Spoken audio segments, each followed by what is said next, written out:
మీరెవరండి? నా పేరు భరత్ అండి, తన ఫ్రెండ్. మీ ఫ్రెండ్ భరత్ అంట. Hi sir.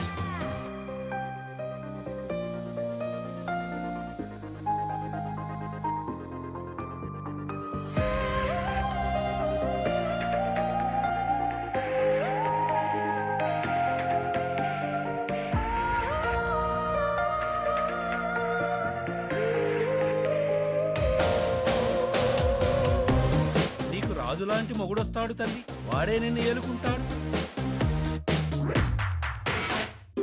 ఎవరికుంటుంది అది ఎందరికుంటుంది? అయ్యయ్యో ఇంత దృష్టం నాకే దొరికింది. ఎన్నడూ అడగంది ఎదురుగా వచ్చింది.